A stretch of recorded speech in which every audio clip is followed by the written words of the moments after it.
Hello. Yep. Good. What's the music? Hold on. Haven't seen you since DC.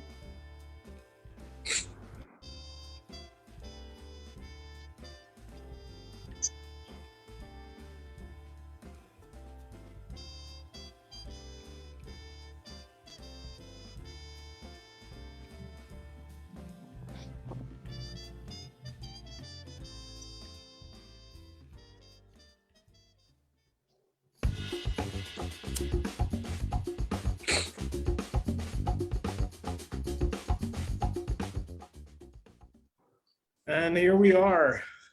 Welcome back to the Light 'em Up Lounge. It's Wednesday, time for our weekly get together with all the friends, the family, the entire community.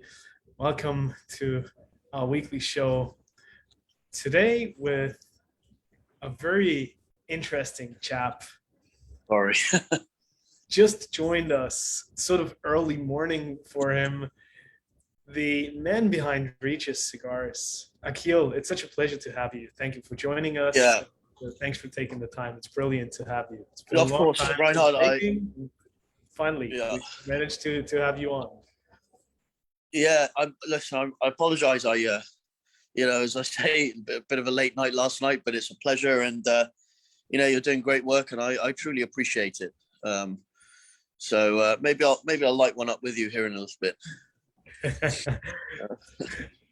It's great to have you, Akhil. Many thanks for the kind words as well. And I would love to jump right in and have all the people get to know you a little better and learn about your story and how you actually got into the world of handmade premium cigars. Because originally you were an investment banker for a large British corporation and bonds. Like in the cigar industry, I think there's this old saying that if you want to make $1 million, you better start with 2, right? Nevertheless, would you say that Regis Cigars was probably the best investment that you ever bought in your life? Yeah, I mean, I didn't actually buy the company. I started the business. But I think, with anything in life, for me, money is money, and it comes and goes, but time is the true luxury, and that's something we can never get back. So, you can have $1 million, $2 million, $10 million, but if you don't have time, or you don't have the means or the intelligence to enjoy that, then what's the point of living, So that's my philosophy. Yeah, okay, you can make investments, you can do, the numbers on anything, and it makes sense or it doesn't make sense. But ultimately, none of that matters at the end. It's about the experiences you have and, what you decide to do and the impact you have on other people. So, for me, I worked for some big companies. I actually got fired from 2 jobs, Reinhard, as you could probably imagine. And the true reason I wanted to work for myself is because, no one can fire me. I'm in control of my destiny. I can kind of do what I want. I can enjoy myself. I'm responsible for my own decisions. If I don't turn up to an interview, then it's on me. So that's something, that freedom is something that I really cherish. So, in terms of investment, it's been great. Cigar business has been incredibly kind to me. But for the wider side of things, for the lifestyle, and for, the fact that it's enabled me to, play golf at the best courses and eat at the best restaurants and meet some great people. Like that's the bit that's really invaluable. That's the bit you take with you, So I can hear you. Being a business owner myself, I can fully relate to that. And I guess once you ventured into that world, there is hardly any way back, right? Yeah, I mean, listen, you can... Gracias, hermano. Who have we got with us, Reinhard? Have we got anyone interesting? Or We only have interesting people with Yeah. us, my dear friend. It's here at the lounge, it's primarily our closest friends and family, people Okay, like cool. Ray, who has been with us for pretty much every single one of our 120 plus shows that we did, except for one, and he still gives himself a bit of a hard time for that. Ian, Pedro, Charlie, it's the Light 'em Up family. And then over on Facebook, we've got plenty of people watching who always join us whenever their time allows. So. Okay, cool. Is it mainly in Europe or in the States or in Far East? So overall, I guess 50% of our audience comes from the United States, and the rest is spread all over Europe, the Middle East, sometimes Asia, but the timing is not really convenient. No, sure. Time, so no, well, when I used to live in Hong Kong, it was very interesting because, I'd be on a weird schedule as always, but drinking, in the morning, it was because it was the evening, it was in the other side. So yeah, it was always convenient. New York and Hong Kong being 12 hours apart, so just pretended it was the wrong 12 hours. So. Akhil, it's one thing to quit a job in finance because you want to start your own company and do something that you're passionate about, but it's an entirely different animal to conquer the cigar industry from pretty much nothing, right? Except being a passionate cigar enthusiast and a cigar smoker most of your life. But to be accepted by the people therein, that is the big challenge. How did you convince the industry professionals when you started Regis that you were for real and that you could be an interesting new brand owner to work with? Yeah, it's interesting. It's a good question, actually, because, everyone wants to be in the cigar business. I always make jokes that, this business is full of part-time lawyers, part-time bankers trying to be cigar makers. They play where I work kind of thing. But you've got to have a hook in the cigar business. What makes your product different? Anyone can put something together and put a band on it. It's not difficult, but what makes your stuff different? And I got lucky in two aspects at the beginning when I started. The first thing was, we were selling a lot of cigars in the UK, and people were asking for them in the US. And the US is really where you make your name in the cigar business. It's the biggest market in the world, and it's call it ego, call it what you want, but it's where people say, okay, this guy makes a good cigar. In England, they look at you like you're contributing to the death of the world, So, well, yeah, I mean, the market's good, the money's good, but it's not seen as an art, Yeah. In continental Europe, I guess it's more like the US in some ways, but the US people have more money and they want to experience more things, So that's the first thing. The second thing is I had a great salesman. Was still with us, John Darnton, who represented Habanos and Hunters and Frankel for many, many years. He was, I think, representing Davidoff when they were rolled in Cuba.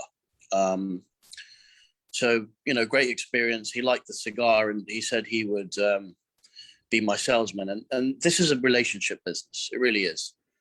So, if you have the relationships and the product's good, then you have a shot. But again, that's not guaranteed anything. It's, time and chance, as they say. And also that is something that you have to build, right?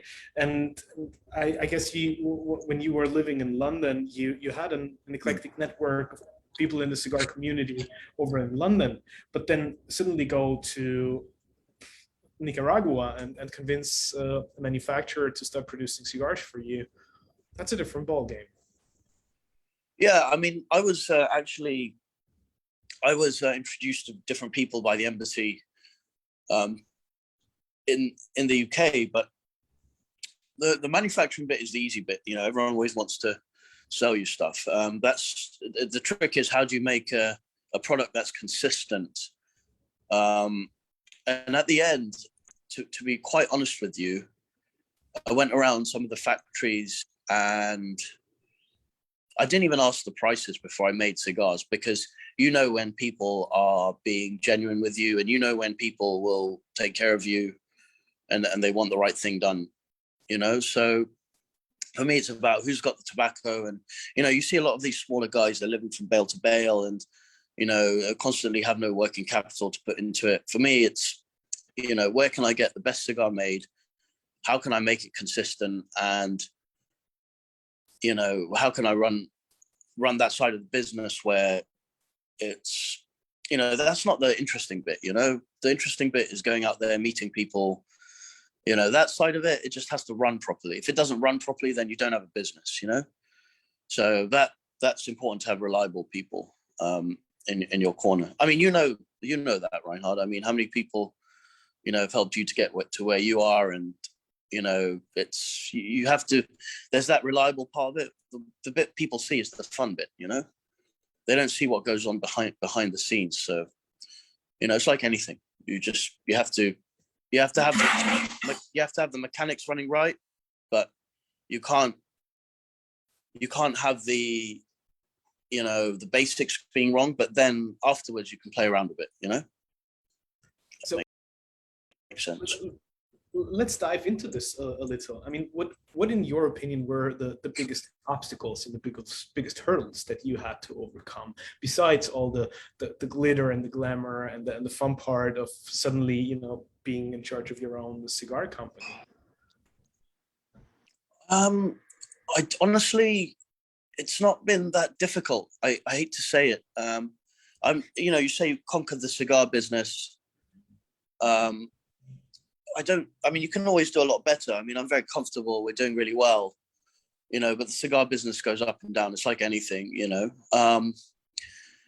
It's honestly, when you come out of, you know, when you've been competing with the best of the best in the financial markets, and then you go to Nicaragua and, you know, you're competing with some people who, you know, don't speak English, then things actually aren't that difficult, you know, if that makes sense. Like you're just like, it's a different game, you know. It's like playing in the Premier League and then you're playing in a different league, you know. But and then, you know, you can bring your expertise or you can bring your talent to something else, and, you know, there's far more returns in the hedge fund business, and so that's where, you know, more talented people end up, I suppose. So I decided not to compete with them and go and do something else where I felt, you know, I had an edge. Well, Akhil, it's interesting because, like, a lot of people in the cigar industry have super interesting and very diverse backgrounds. There's a ton of musicians. There's so many people who had other backgrounds, other careers before they ventured into cigars. But I mean, I see the point that you made in the financial world being way more challenging, probably from a financial standpoint, and competitive to a certain degree. But do you really think that attracts more talent? Because it's probably a different, Absolutely, different Reinhard, skill absolutely. set, right? I always say the cigar business is full of people who failed at everything else. You know, it's true. Like people who are in the cigar business, you know, they really have, it's not, no one grows up at school and says, I want to be a cigar maker, you know. But when we get this lifestyle and we get this, you know, when we get a taste of this business and this industry, it's addictive because it's fun and you do well out of it, but it's, you know, it's no one's first choice of career. Honestly, I think it's even more than that. It's the passion aspect that people love what they do. Yeah. And probably it's not that they thought about going into the cigar industry because it's not the most obvious career choice for other people, where we're indoctrinated to become a lawyer or a banker. Yeah. Maybe. But it's crazy. The quality of people in the cigar industry is mesmerizing, because I have never experienced any other industry where you see so many enthusiastic, passionate professionals that truly follow their heart and do what they love. And I'm curious, Reinhard, experience that the same way. Well, you grow to love it. You really grow to love it. And there's good bits of this business and there's bad bits, you know that. You've been to enough trade shows, you've seen enough people. The passion is there, but you have to be passionate because, you know, what we're doing is we're we're selling our lifestyles, and we're selling an idea that, you smoke this cigar, it's like, this is what people in England smoke, or, and the cigar has to be good, but a lot of it in the United States is marketing. It is business. And the passion is something that, yes, if you will never succeed at anything unless you're passionate about it. But, someone told me something, what are you passionate about? Well, my first boss, actually. And he said to me, are you passionate about, what fascinates you? And I said, well, I like companies, I like doing this. And he said, you know what fascinates me? I said, what? He said, pornography. And I said, well, that's great, but it's that kind of thing where people don't have to put their, passion into something, and you can be, if you're not passionate about anything, you're not going to succeed. It doesn't matter what it is, but you need more than that. You need talent, and you need the perseverance, and you need to go out there and say, okay, I want to do this and I want to do that, but you have to have the mental strength and the character to make it happen. It doesn't matter what business it is, so that's the main thing I would say on that. Good point. What you were familiar with as a cigar consumer primarily at the beginning was Cuba, I guess. Yeah. In the UK, but you ventured into Nicaraguan manufactured cigars and still wanted them to sort of appeal to the European palate. Where in all this did you create the vision, like the imagination for the flavor profile and the smoking experience that your cigar should convey to the cigar enthusiast? So the idea is that the Cuban style cigar is very smooth. It's very creamy. It doesn't have that pepper or that spice or that aggressiveness. Because for me, the European palate, and when I say European, I don't mean British. I mean the continental European palate. The French, the Spanish, the Italians. It's based on great food, and it's based on interplay of flavors. It's not based on what's the spiciest thing or what's the sweetest thing I can find.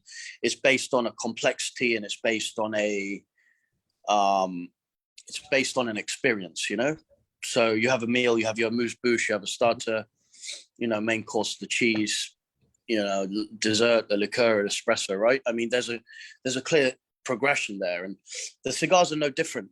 They start very smooth and they build up on you.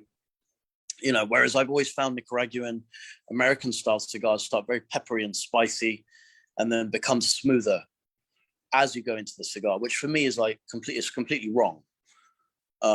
So I wanted to bring a different style of blending into my cigars, and people appreciate it. People say, oh, what's this cigar similar to? And you get different answers. So I know the product is unique, if that makes sense. Was it challenging then to convince the people with your first blends that you ultimately came up with? How were they received in the market?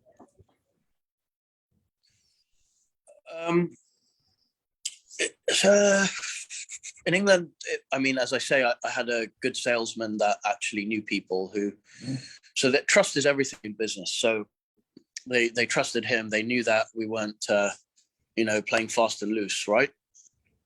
Whereas in America, it was a little bit more difficult to convince people. But when we got into the market and people saw the cigar had traction, had a following, and people enjoyed it, it became easier. There's nothing like sales that stimulates trust, But yeah, initially it's the fact that it was selling in England meant that people already kind of gave the product some credibility. And then, my first customers, I still remember, it was Davidoff on Madison Avenue, and it was Nat Sherman in New York, and places like that in the US, because it was sold in England and it's being sold well. So people understood it.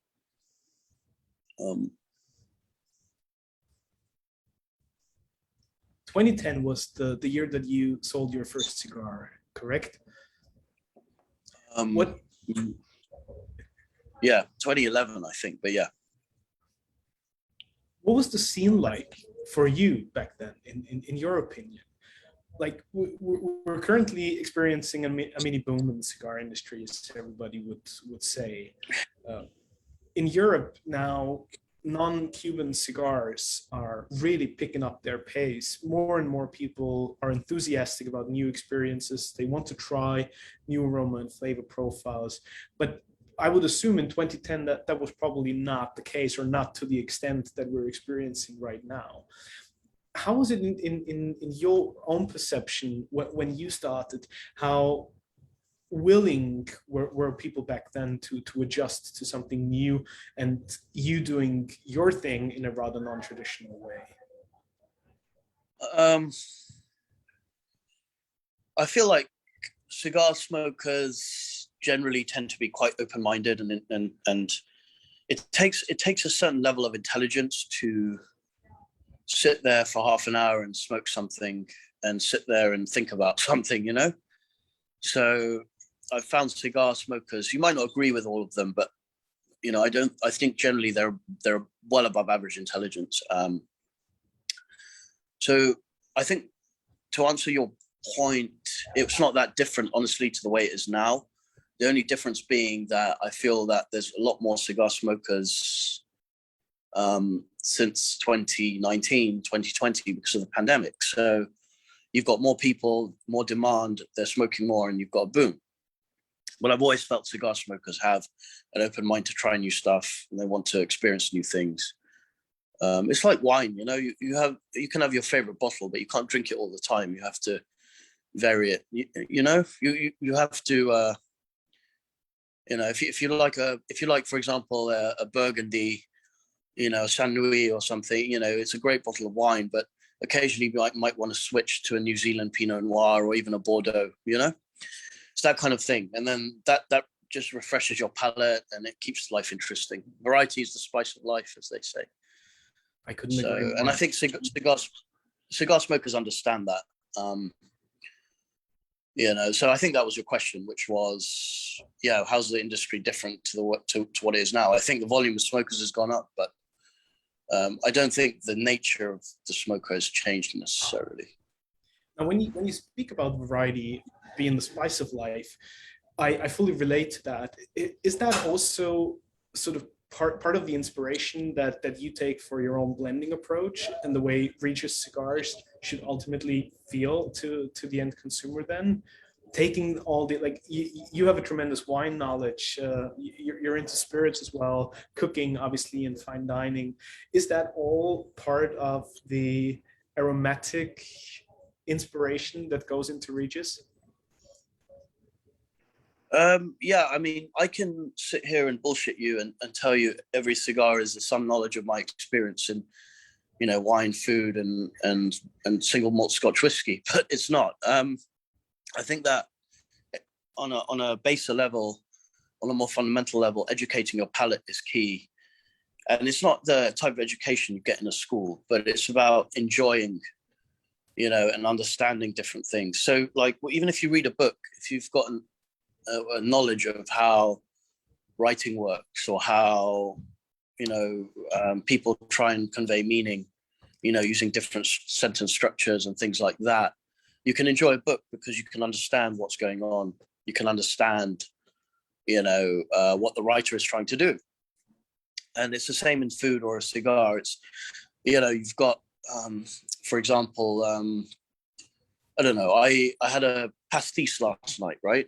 The licorice, the anise, Anise, yeah. you know, yeah.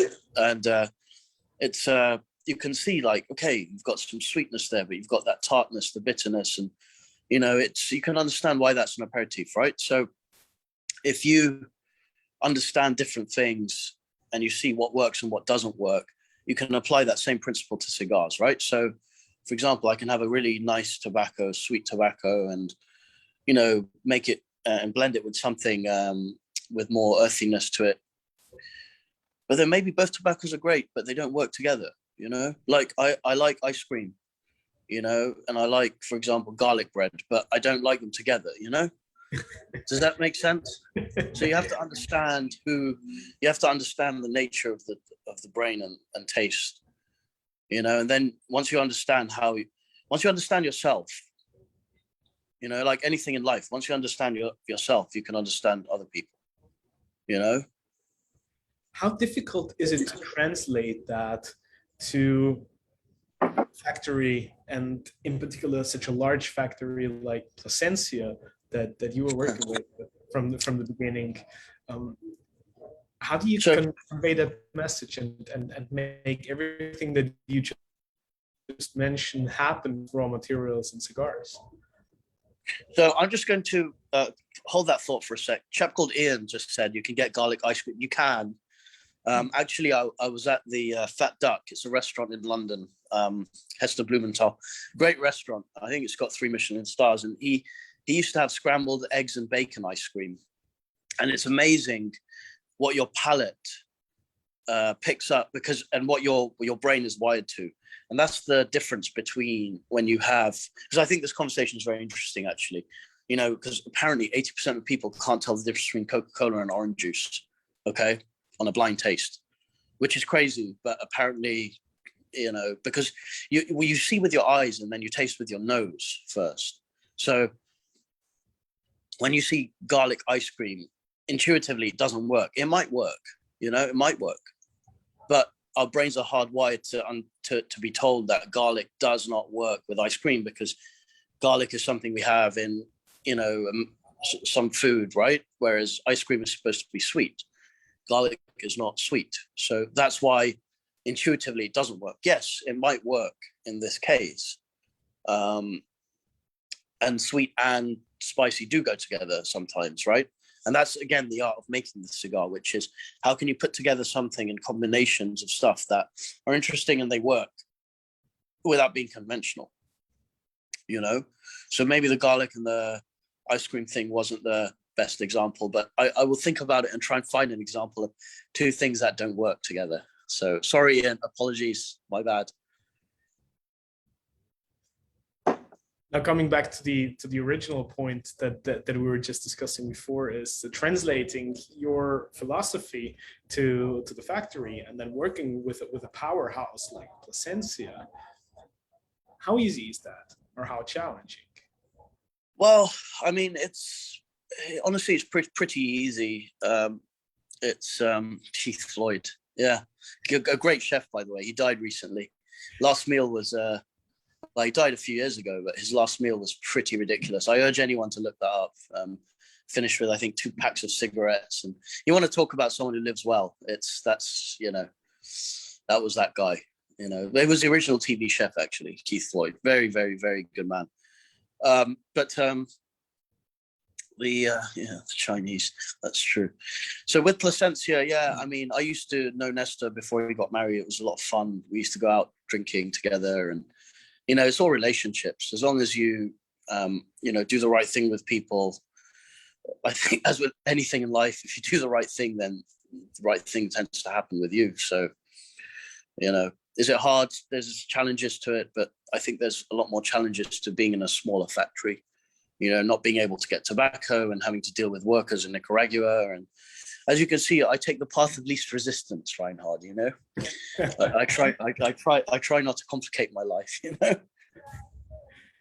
Now, since you brought up the analogy of Hester Blumenthal's ice cream, and Ian was talking about leeks and nougat, and you were fond of that discussion of surprise and things that do not go well together. Do you think there's an element of surprise, or an opportunity to bring an element of surprise into the cigar industry? Yes and no. The problem with the cigar industry is, like, when you compare it to the wine business, for example, every wine bottle has what's called a DOP on it, which is the denomination of origin. So that wine is from that area. So, for example, Bordeaux or Champagne or Burgundy or Rioja even, right? So what's in what you're getting in the bottle, right? It's the denomination of the origin of the product.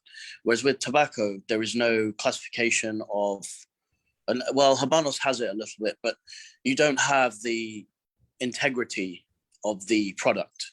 So, for example, I could say a cigar is 20 years aged, and it doesn't have to be 20 years aged. You know, all I have is my reputation and my brand from stopping me from doing that. So, you know, if someone was to say, okay, we've mixed this tobacco and we've mixed that tobacco and look how it tastes, there's no way of knowing if that's actually the case.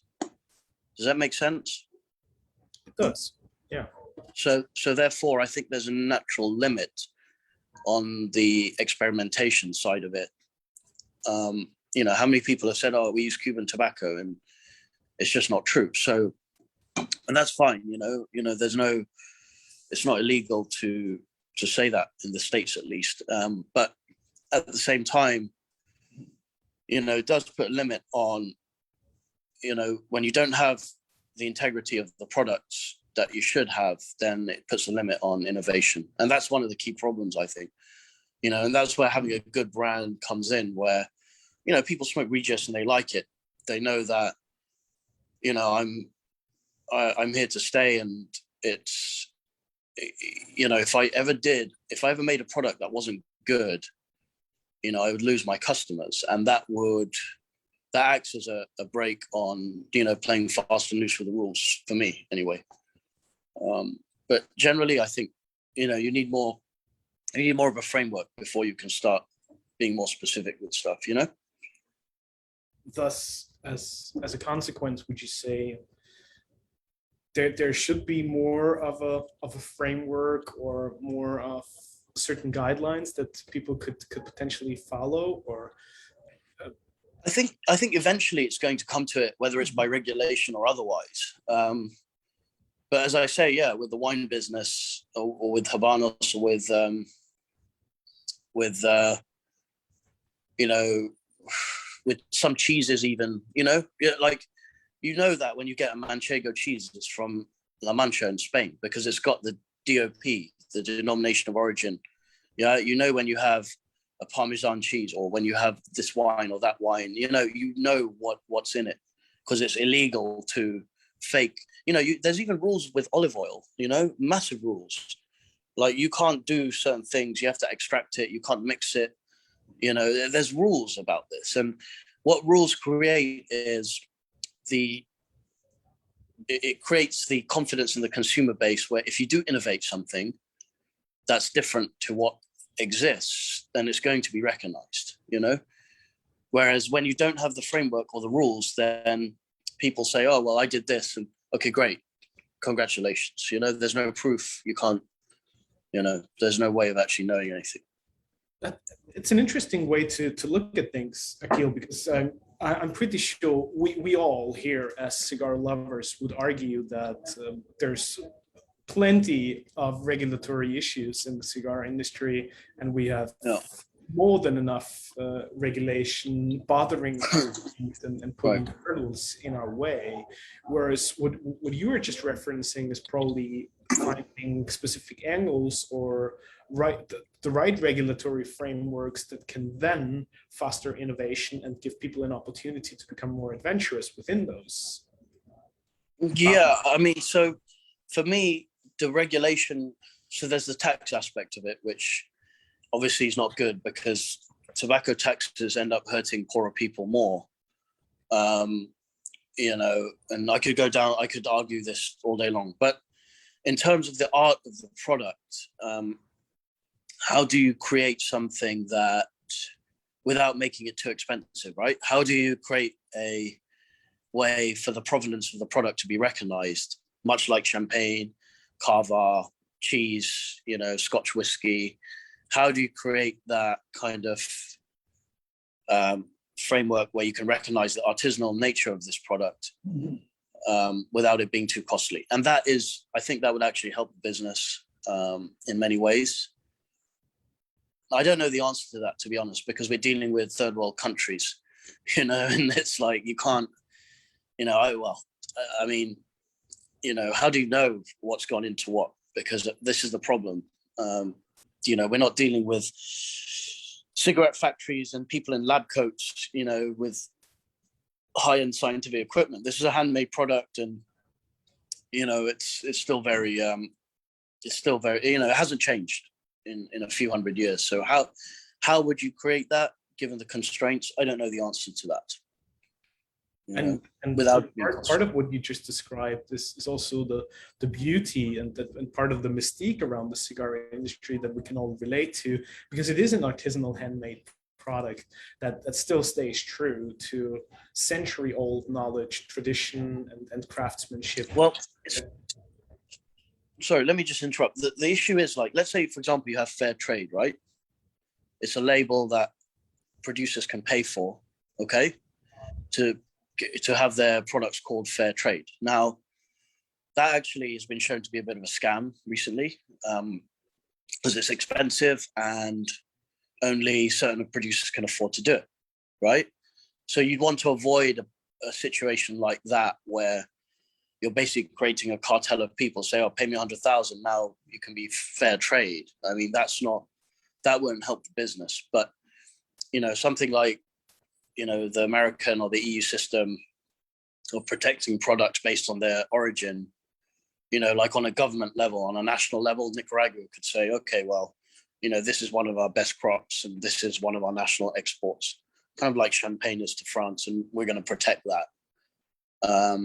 That could have some benefit in that level, which would then also help, us say, okay, well, this isn't a cigarette, you shouldn't regulate it as much. Look, it's got the same type of aspect of, the artisanal value as, good scotch or bourbon or champagne, and then, operate from that angle. I mean, that could be one way of doing it, Ian had a question for you. Yeah, please fire away. Oh. Akhil, Good. you may not remember, we actually met at the Casa de Monte Cristo in Miami. I'm a friend of Kevin Yes, Hatt. hi, how you doing? Hi, and in fact, I've very good. just got a whole box of Granditos from Kevin, which I'm smoking. And Very good. I'm in Panama now. How are you doing? I'm very well, and I'm enjoying this. It's slightly more peppery than I was expecting. I think perhaps the narrower ring gauge, it's got that slight Nicaraguan kick to it. And actually, when I was with you in Miami, I think you had the 60 ring gauge, which we don't get over in the UK. And I wonder what your sort of favorite vitolas are for your cigars. And then I just had a comment about the discussion we just had, which is, I think, its reputation of the supplier and the producer and the brand that I'm interested in.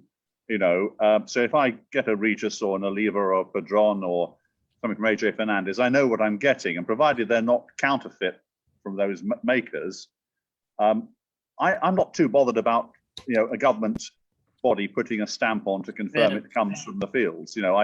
I know they will do a good cigar because their reputation depends on it, as yours does on the quality of what you produce. So I wouldn't over worry about having Appellation Controle.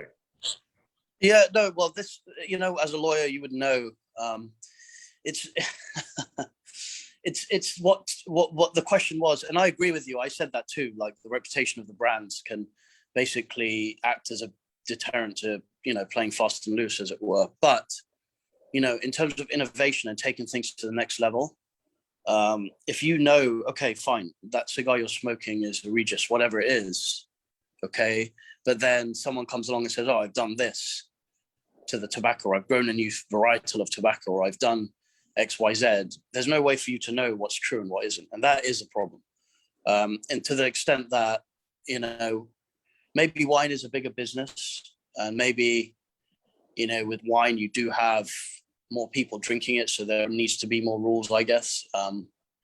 But in terms of bringing the business forward, that's where, it does make it, I feel, a little bit more difficult. I'm not really sure what the solution is to it, to be honest. And then, as far as the Grandito and the ring gauge goes, it's that cigar, because it's longer, it should start a little bit smoother and then build up on you, because when you start smoking it, the smoke's very cold, if that makes sense.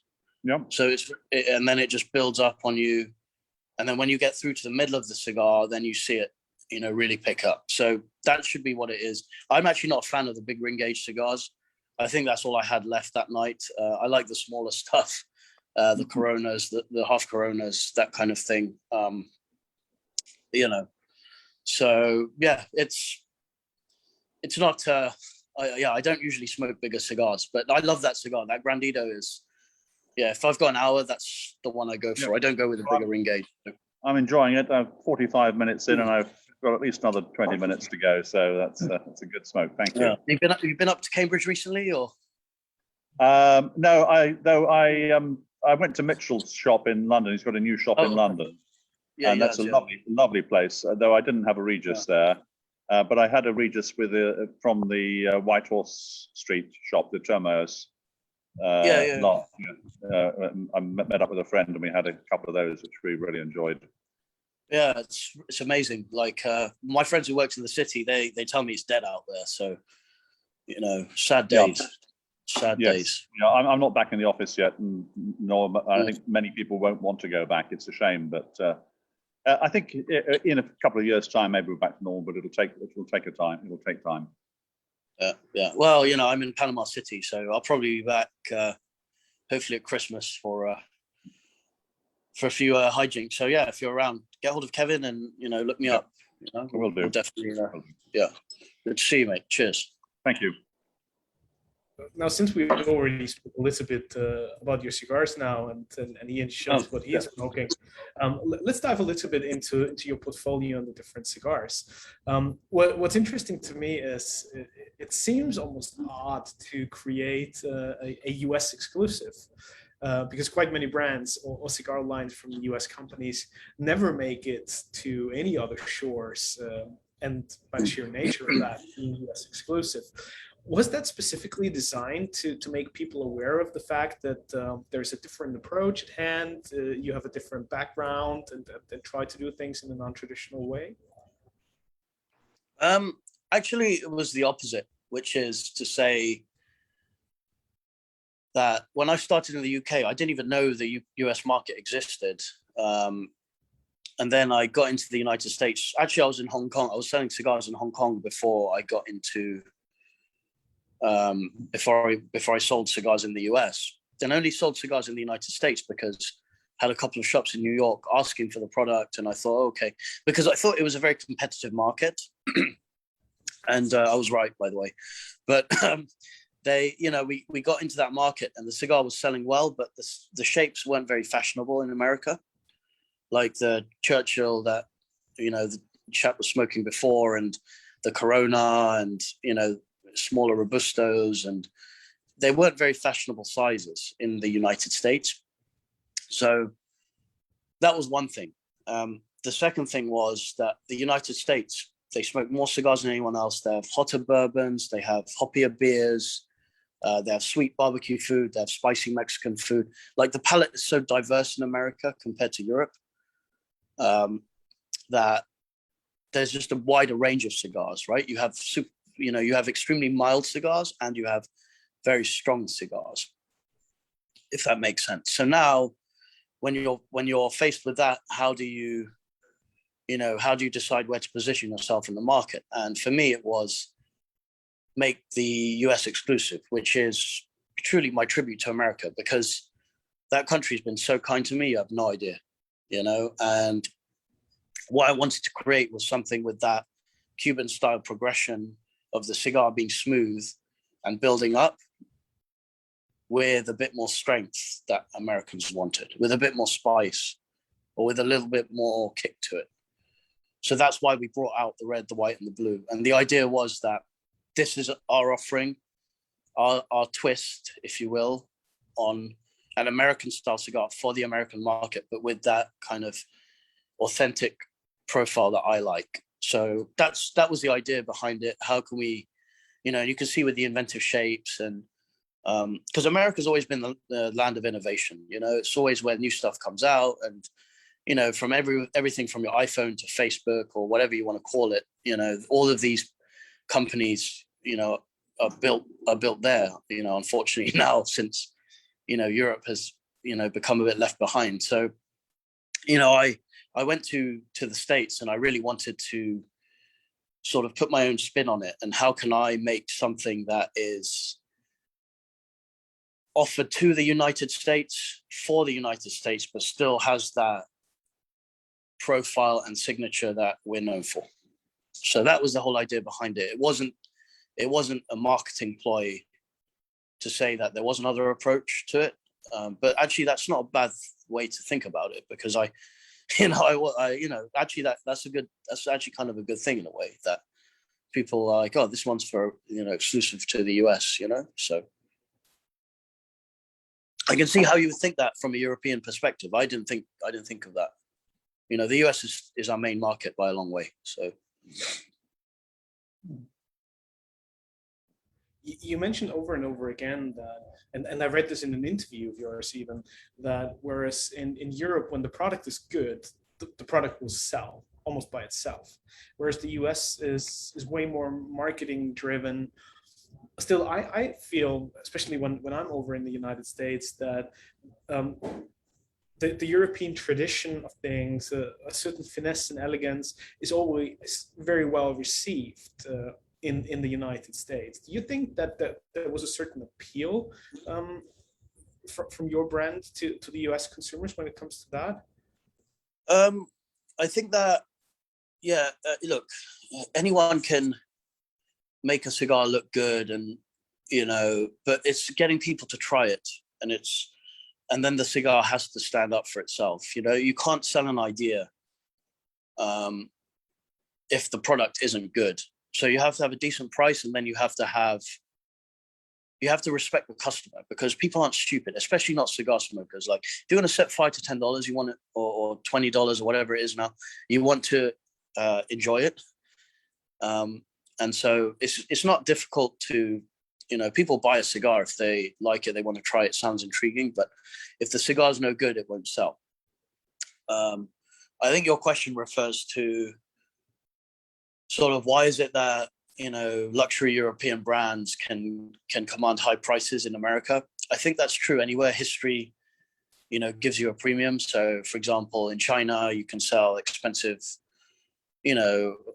Bordeaux's, which, by the way, in my opinion, aren't as good as they used to be.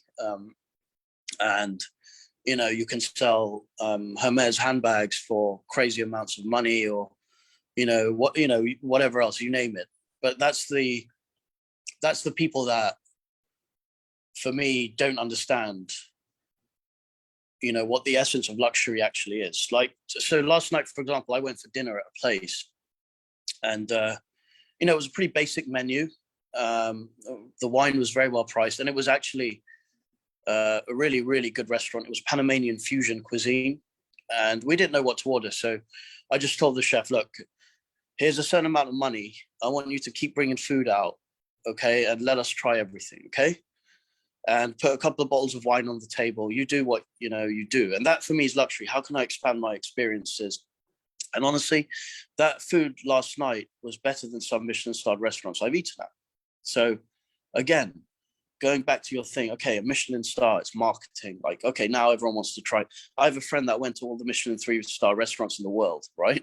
Just because they had 3 stars. And some were good, some were not. It's an indication, the history of a brand, or, it doesn't mean it's great today. It's all about finding what works for you. And the guys who are spending, $5,000 or $7,000 on a handbag, or the guys who are spending, $300 on a cigar, those people, great, they might enjoy it, and money might not be an object for them, but it's not, luxury is not about that. Luxury is about finding what you like at your price point, and you can still have a great experience. Now, I actually did something to that point. I sold a cigar for £40,000, $60,000, literally because people were telling me, oh, these cigars are $4,000, $5,000. And I said, why? And then I said, I'm going to sell a cigar for £40,000, but I made it an experience. I flew over, I lit it for the man. I flew him over to Nicaragua first class. We spent a week in the factory. I threw him his own cigar blend. So when you look at it from someone's perspective, that creates value. A private tour, the ultimate cigar experience. And luxury is about creating value. And some of these brands these days, they're honestly, in my opinion, living on borrowed time, because if you're going to charge something and the product doesn't live up to expectations, you can lose out very quickly. So it's all about understanding luxury and understanding what people want, if that makes sense. Brilliant. Great point. Does that make sense to you, or am I just? It certainly does, and it is inspiring to hear your perspective on what luxury actually means. And me working as an experienced designer for primarily 5-star hospitality and quote unquote luxury brands, I think you're spot on. And we live in a world where a product or a service is highly commoditized anyways, right? Yes. It all comes down to the experience that goes above and beyond. And we need to make sure that we can create those experiential frameworks for people to appreciate, enjoy, and simply perceive what we can offer to them. But you're also right in that it has to be backed by the sheer quality of the product itself, because that's sort of the underlying core principle and the non-negotiable in the whole equation, because that's the essence, and that needs to be there. But on top of that, everything else is the experience. So you used to work, you're in the hospitality business, right? So you're familiar with hotels. So I've had the pleasure of staying in, I don't know if you know, there's the Amman Resort hotels. Mm-hmm. And I've actually stayed in them. And honestly, the one I was in, I was a bit disappointed, right? And I was trying to understand why. And actually, it was a gift from someone. But I didn't even know what it cost until afterwards. And I was like, what the hell, you know? And the reason is because I felt that people pay for different things. Like people who stay in those kind of places value their privacy, right? They don't want photographers taking pictures and all that stuff, right? Whereas for me, it felt like, okay, I'm stuck here now. What do I do? Yeah, sure, the rooms are great, and you have all these weird experiences, but you can't explore. You can't. So it all depends on what you want. Whereas take a place like the Ritz on Place Vendôme, right in Paris. I've had the good fortune of staying there, and that for me is great luxury, because there's the Hemingway bar downstairs, and you go and you can see it, and they teach you even how to make the cocktail if you want, and they're explaining the place to you, and it's just the small things are done right. It's not commoditized, as you say, and that's cheaper, by the way. But it's all about how these things come across, and the details, right? So how can you make someone's experience? And so let's bring that back to cigars, right? How can we make someone's experience? This, you already know the guy in front of you is going to set fire to $20. Okay, he's going to do it because he's got money, or he's got that kind of a little bit of money where it's like, okay, I want to have a good experience. It's like the Starbucks model, right? Like you don't need to pay $7-8 for a coffee, but it's like that affordable luxury. How do we make it? Starbucks is a bad example of that because it's become commoditized, right? But when someone lights up a cigar, what do they want? They want that 20 or that 40 minutes, 1 hour of just relaxation, the experience. They want to get away from their job. They probably hate their wife, right? Like, how do you give someone something that keeps them sane, that, when they walk out, they think, yeah, you know what? It's great to be alive. And that for me is, you've sort of done your job in that sense, and it's very humbling for me, Reinhard, when people do decide to spend their hard-earned money on my cigar, because it's like they've worked for that. And for me, it's very humbling. So there's a responsibility there to create that experience for someone. How do we do it? And you have to put yourself in the mind of the person smoking it. It's a lot of pressure sometimes, actually, Excellent point. I also think that an aspect that we should probably consider in this is the intent, and that's what I refer to as hospitality at the core. I think that the mindset and the intent of treating other people well and providing an experience because you care about those people and you want them to appreciate things and to get the utmost pleasure out of the whatever it is, the smoking experience, a certain drink, or staying at a luxury resort, right? If the intent is right, then I believe we can more easily and in a better and more holistic way convey those experiences, because you're coming from the right state of mind, if that makes sense to you. Absolutely. No, 100% makes sense. It's a state of mind. It really is. It's a state of mind, you know. If someone, yes, 100%. You have to, the intent is everything. You know, how can I, like, for example, me being here doing this, I felt horrible this morning. I'm not going to lie to you. When you texted me 3 minutes before and I've literally just got out of bed, you know, it's like, I want to show respect for people who want to understand the product, and I want to, you know, be there and answer questions, because it's part of showing respect for people who enjoy the product. So yes, you're 100% right. The intent has to be there. How can we educate people who want to understand more about this, you know? And I always tell people, you know, you can be on this ride with me, you know, like wherever I am, just, you know, it's when I show up at a cigar bar or when I'm doing an event, it's always a pleasure to meet people and, you know, to answer questions, because it's like, I don't know any other industry where, you know, when you get a bottle of wine or when you know, get a bottle of scotch, unless you do the tours, when do you actually get to meet the makers? When do you get to ask these questions? And that for me is part of the essence of the business, you know? 100%. So, and I so much appreciate that you mentioned that, and that you also said it's about the respect and how you wanted to be a part of this and pay your respect to the people who showed up and everybody who's logging in right now and joining us for this conversation. And also another aspect is, I think this very much translates to the cigar retail world, where the hospitality, the experiential aspect is there, and that's the core of their business. And we work in an industry where everybody cherishes the traditional brick and mortar, because they can provide an experience and the hospitality that the online world can only present to a certain extent and with certain limitations. Do you also think about that? Like, where do your cigars ultimately end up? Do you put them in the big online shops because it's tempting, because there's a lot of money involved and they order shit tons of cigars from you, but then you also want to make sure that exactly what we were talking about, that experience is conveyed to the I pick the you know, my partners pretty carefully in that side of things. I sell to maybe a couple of internet guys, and I don't see, as you say, experience is everything. And for me, I think cigar shops will always be there for the same reason that I believe, you know, hairdressers, and because they're providing an experience, right?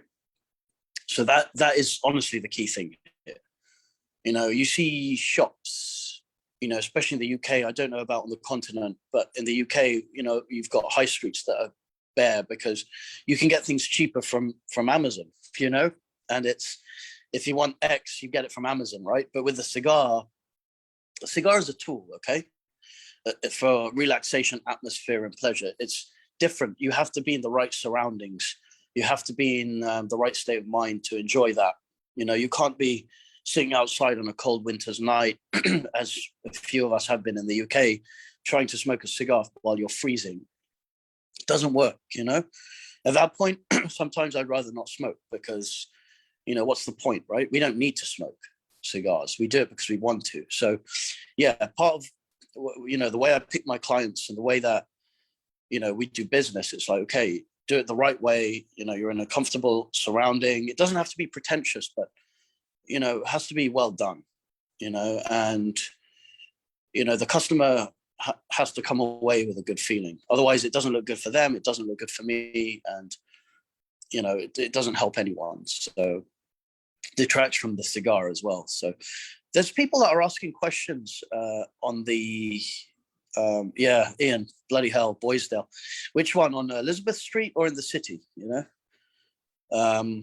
But yeah, there's a lot of people asking questions on the thing. So if you want to, I'm happy to answer them if you want, Reinhard. Most definitely. And I want to bring in Cy Sweeney right away, our brother from Ireland, with a couple of excellent questions for you. Welcome, brother. Okay. Good to have you, Very Cy. good. Yeah. I better, Oh, hello. I better go off mute. Good evening, everybody, and great to see you all as usual. And yeah, my question's a two-tier thing, but I just want to make a point on your hospitality thing first.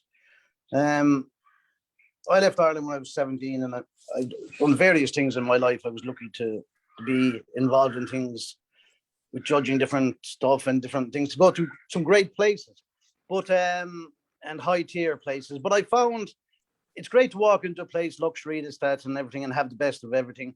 But I find that a lot of it will come down, like Ireland as a hospitality country, will come down to people, the people that you meet there, the people that are giving you your, you know, their waiters, the barman, everybody that goes into that. And I think you can have the most beautiful, luxurious place in the world, but if you don't have the proper relationship with the staff in there, I think it's a disappointing experience. But anyway, yeah, sorry. On the questions. Yeah, my bad. Yeah, on the questions there. We all know at the moment that you know, now that Cubans are getting, or non-Cubans are getting popular all around Europe. Do you notice any of the new generation more open to trying the non-Cubans? And is there anything in your business that promotes service and knowledge of the cigars to the future generations of the cigar enjoyers? And the second part of that question is that we all know that the fancy restaurants, the beautiful lifestyle and all that is fantastic, but you need to keep your product consistent and the consumers happy in the long run. So what will keep you up there and still selling well in, say, the next 5 to 10 year time span? So in terms of, we get great questions, by the way. Thank you. I appreciate it. No problem. So in terms of future generations and what I'm doing specifically, you know, we do events and it depends on the clientele. So for example, you know, I have clients that cater sometimes towards younger people or university people. And I just remember back when I was at university in England, I would be educated when I went to buy a cigar to smoke, you know, occasionally, you know, the gentleman at the shop would tell me, okay, this is the difference between this and this and this. So I think a lot of that comes down to the retail level because it depends on the clientele, you know, university students or young professionals, whatever you want to call it.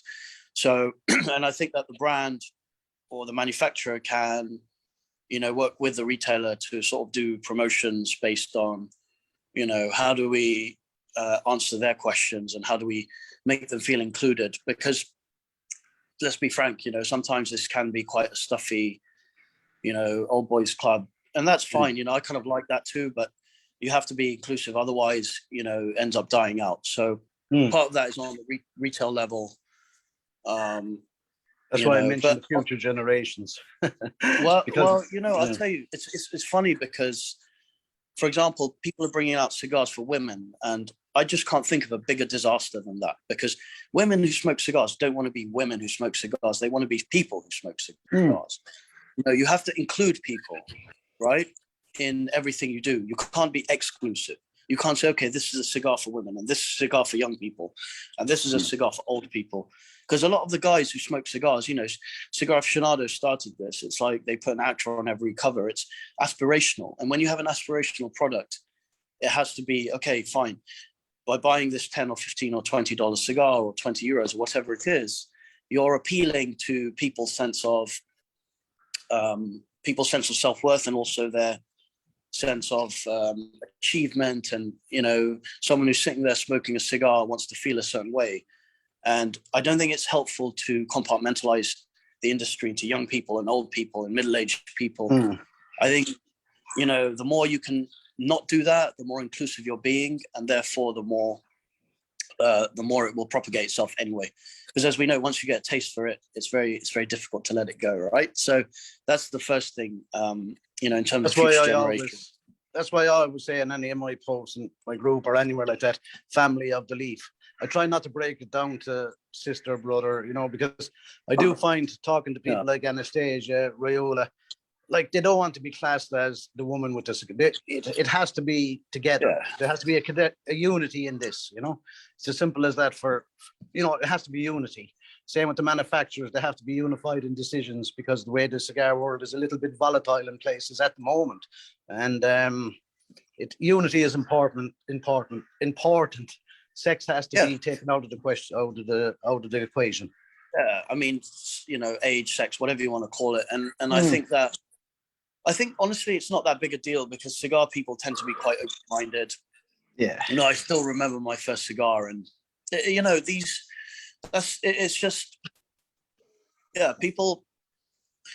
Look, man, people who sit there and can smoke a cigar for half an hour or an hour and hold a conversation have to be above average intelligence. Okay, that's just a fact. So when you have that, you're self-selecting your own crowd anyway. Right? People who don't have that mentality or the temperament to do it won't do it. So I don't really think that this business is in any danger of dying off. When people get to their 30s and they realize that, they've got a bit of cash and they want to have a good experience, and the wife doesn't like them going out to bars and clubs, you discover it, and it's like, okay, fine. You know exactly what I'm talking about, right? I do. Especially when you get in your 50s. Listen, I discovered the good life in my 20s, and that's the problem, because once you discover it, you can't get away. It's impossible to get back. And talking and to your point about luxury, like for example, there's this cafe down the road. I'm in Panama City now. It's a cafe, literally about 50 yards or 20 yards from me, and I don't even have to ask, I just sit down and they bring the cappuccino out in the morning and it's an espresso in the afternoon. And for me, that's luxury, when people know you and the hospitality and people, you relate to them. So yes, your point about that was 100% on, because, that's what we pay for, right? We pay to be, taken care of. Yeah, so. Exactly. But if you're in Panama City now, obviously in Panama, right? But it get onto a question there I was talking about. Some of the Latin American countries at the moment, the governments, I don't know, by outside influence or whatever, are trying to get agricultural land for them to grow different things instead of tobacco, So like in Panama at the moment, 0.07% is held for tobacco growing, which is lower than it was in the future. Do you think if this trend goes across like say to Costa Rica, Nicaragua, Honduras, Ecuador, whatever, that it'll bring substandard tobacco onto the market? And would you put substandard tobacco into your products? Yeah. So I'm not really sure what you're referring to when you say governments are mandating things. To my knowledge, I don't believe that. I think it's just the market that dictates. So if there's more demand for tobacco, people plant more products. If there's less demand, then people will plant other things, right? I mean, that's basically simplistically what it boils down to. I don't think there is any mandate for any government to do that. So that's the first thing. The second thing is, in terms of substandard tobacco, depends on the price point. Like, I don't like cheap cigars generally because, when I say cheap, I don't mean inexpensive. I mean cheap. Yeah. Because we don't need to smoke. If at that point, why don't you just smoke a cigarette and get it over with, right? I mean, that's not what I'm about. So, if I'm not going to smoke it, I don't want to make it. Yeah. Because now I have to choke that thing down, and it's not going to look good when I leave it after 5 puffs, right? So yeah. But you'd hate to stick a Padron or a flipping Cohiba or a Placentia into your mouth and think, oh my God, this does not taste anything like it's supposed to. You know what I mean? It's really? So I'd hate for that to happen in the future. That I have a strong believer that if the Cuban market ever opened up, if the embargo went in the morning, people have a tendency in life to want what they can't have. And even if something they can't have, to them, to us, like Cuban cigars, 10 a penny, since I was a kid over here, because we could always get them, but they're bloody expensive, you know. But they're expensive compared to the States on their cigars, you know, taxation and all that. But I find that if the Cuban market opened up tomorrow, one, Cuba hasn't got the infrastructure. That the demand would be so much from the USA and from people that want, we can get a Cuban, that I think they mightn't be getting the better Cubans. Because like even 15, 20 years ago, the Cuban cigars seemed, some of them were actually a better standard, but I think a lot of that goes into people jumping ship, rollers, different things. And, you know, there's so many equations in that. But I always believe that, as you say earlier, that consistency is the key. That is the most important thing. And if you can keep your business going like that and your product going like that, it'd be fantastic. Fantastic for the cigar world. I mean, that's it. You know, this isn't rocket science. You know, you can make you just have to make sure you respect the customer. And as far as Cuba goes, I mean, first, I think it'll create a boom. Secondly, you're right. They won't be able to supply the market.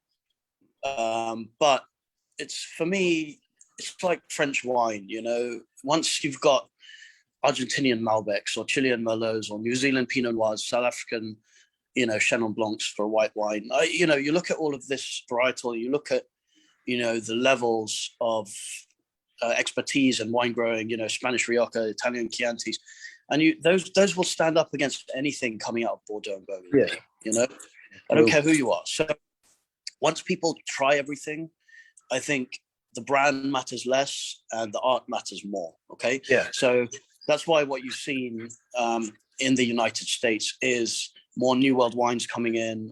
You've got Japanese scotches now. You have that Indian scotch. You know, you know, Irish actually as well, Irish whiskey. And so you can see that, you know, people look at it and they say, oh yeah, okay, I want to try this scotch because it's got a great rating. Okay.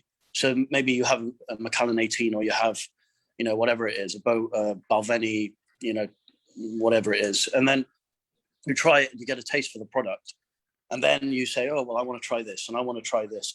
And that's how it starts. So I think that's important to have the story.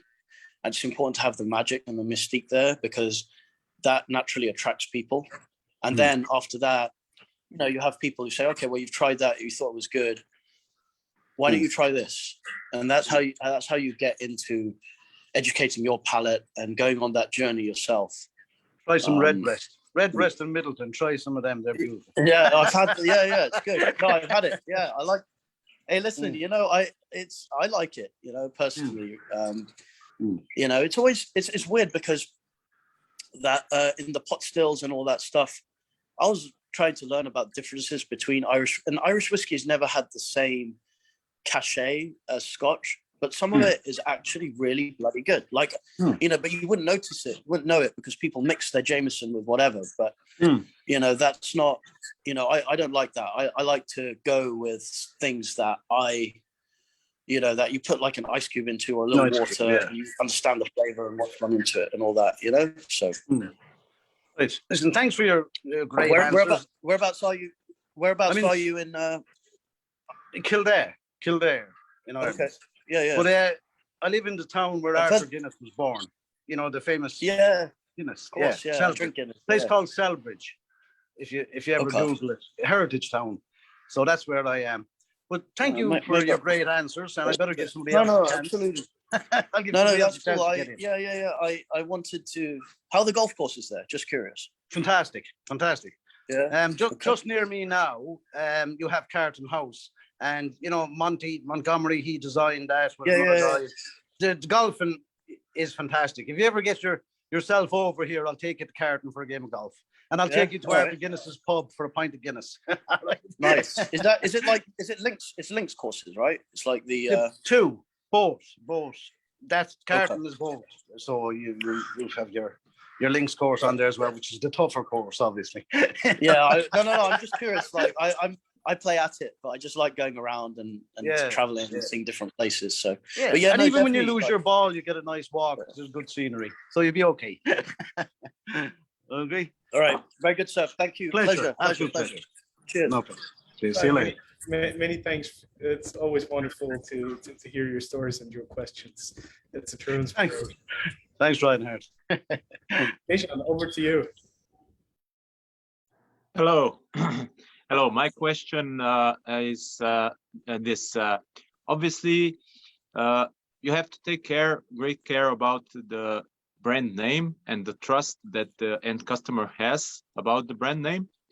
So my question is, did you in your career, did you ever encounter any counterfeit cigars trying to hurt or hurting your brand name?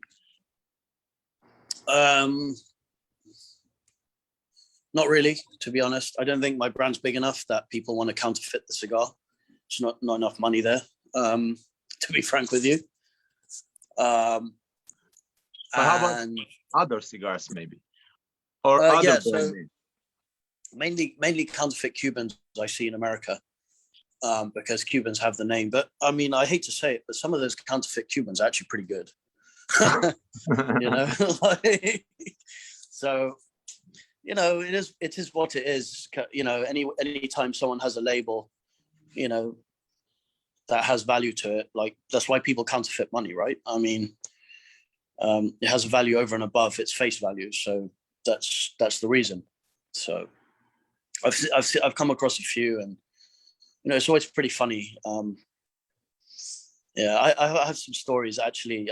There was a customer who'd sold a box of counterfeit Cubans to this guy who asked me, "Oh, are these real?"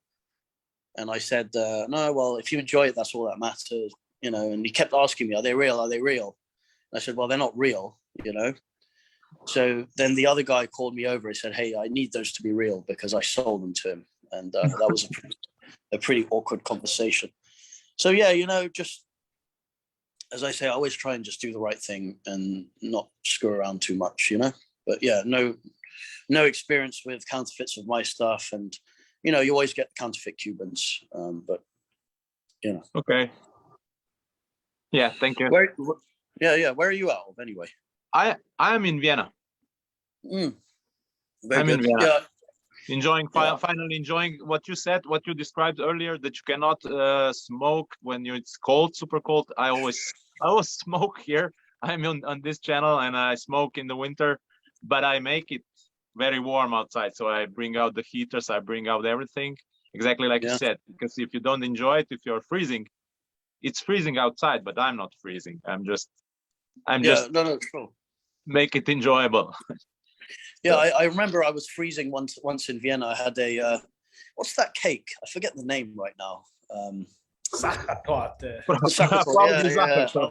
I was eating that cake, and I saw the Vienna Boys Choir actually, and it was like one of the best experiences of my entire life. Right, like you want to talk about art and you want to talk about luxury. Seeing those kids, you know, sing like that, it's quite amazing. But it was very weird. I was hungover. I was late for it, but that is one of the defining places I've been to. You know, just seeing the dedication and you know seeing those kids sing and all that. It's Vienna Boys Choir in Vienna. It was remarkable actually because they do a lot of traveling. But you know, I've only been there for 2 days, but I have good memories about that place actually.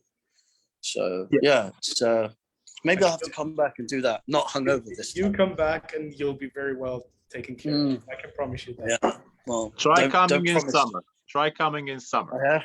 Don't come in winter.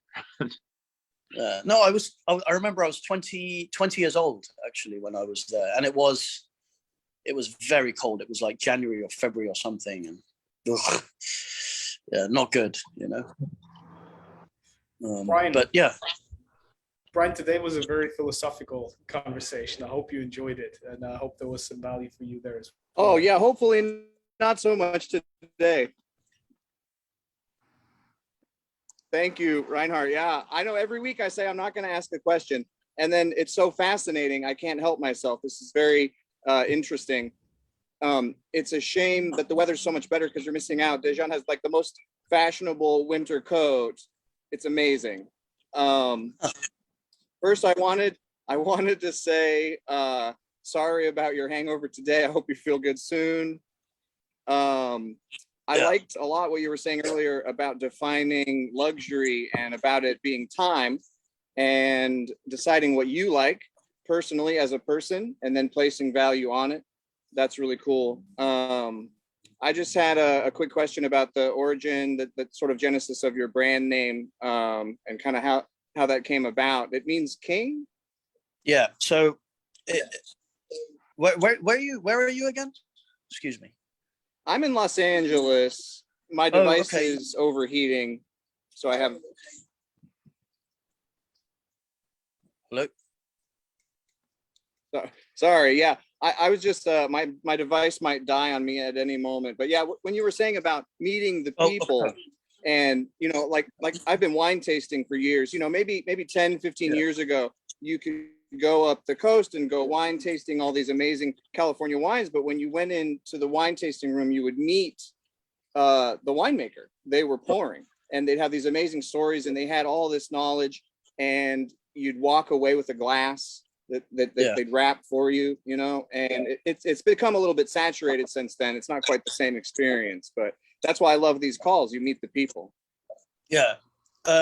No, and so what was your first question again about the time and what works for you? I didn't catch that, the last bit. Sorry. Oh yeah, no, I was just agreeing with what you were saying about time spent and how luxury is personal, and about just deciding what it is that you like for your value. But yeah, no, I was just curious about the name Regis. So the name Regis, it means king, as you said. The reason is, I had to make a cigar that people actually wanted to pick up and smoke. It wasn't just a cheap bundle cigar. So, we made it look good, and it means king in Latin. And that was a way for us to break into the British market, because the British market, used to think that Nicaraguan cigars weren't very good. And, that was the whole idea behind it. Now, it's a very, because the distributors in the UK would make Nicaraguan cigars that weren't very good at all in order to kind of disparage the product. And that was the whole idea behind, saying we're going to make a higher end Nicaraguan cigar. So, yeah, no, LA looks great. I'm going to probably be there in September, actually, next month. I love LA. Yeah, always go to the In-N-Out Burger and enjoy myself. So, it's a lot of fun. Yeah, that's great. Let's go out. We'll go out to get. We'll go some. Let's not go to In-N-Out Burger. I'll take you somewhere good. No, I just love it, man. I love it. That's, for me, it's the best thing. But no, I go to Orange County usually, and I try and avoid LAX like the plague, like that bloody airport. I hate that place, But yeah, are you in Beverly? Are you in like Hollywood area? Yeah, Burbank. Yeah, that's what I usually do. Well, are you near? So you're. Yeah, it's technically a Burbank address. Yeah. I say Toluca Lake because it sounds fancier. Yeah. I can walk to the. I have a very good customer and friend in Burbank. His name is Harry. You might have heard of him. Harry's Tobacco. Go tell him I said hi. Yeah, there's a few. I do a lot of business. Will do. I'll check it out. Yeah. No, I California's been kind to me. The weather's good. The girls are nice. What more do you want, right? It's nice here. Cheers. Thanks. Cheers, mate. Let's jump over to the other end of the country, over to Boston. Charlie. Oh, Christ. Oh, Keel, how you doing? Oh, Jesus Christ. How much money have you made since we last talked? How are you? I've made enough so I can afford your cigars. I'm aware of that. I'm having dinner tonight with Jack and Edgar Deckermangi down in Providence, where you and I were just a couple months ago. We've also been in just a couple days later in DC enjoying a smoke there. And I just think it's curious for everybody, since you're a world traveler cruising around, you know, there are many fewer places to be able to smoke indoors. We found that DC is very smoke friendly. I didn't really remember that. And certainly Providence is, New Hampshire is, certainly Massachusetts is not, which is why we have to get in our cars. So you're down in Panama right now. You can smoke anywhere in restaurants? What is it like down there? Unfortunately, in the last sort of 5 years, Panama has become, they want to try and become more European. So they've banned smoking and all sorts of stuff. So, but you know what? The good Lord has provided us with the smoking lounge outside, with the weather being nice all year round. So it's really not a problem like it is up in Boston. And honestly, so I'm going to give you a perspective here that you might not like, Charlie, because I consider you a friend. And, you know, we had a cigar at the Ritz-Carlton. It was great, right? You were staying there. It was nice. Yeah. Not everyone can stay at the Ritz-Carlton, let me tell you. So I feel like the world is becoming a lot more unequal in terms of there's one rule for people who can afford to do what they want, and there's one rule for people who, you know, they want to enjoy a cigar, but they can't because they don't have access to the right clubs, or they don't, you know, stay at the poshest hotels with cigar bars or whatever, right? So that's what I see happening. It's definitely a polarization of places and the accessibility, you know? And I don't think that's a good thing for the business, to be honest with you. America's good because you can go in and have a cigar for $10.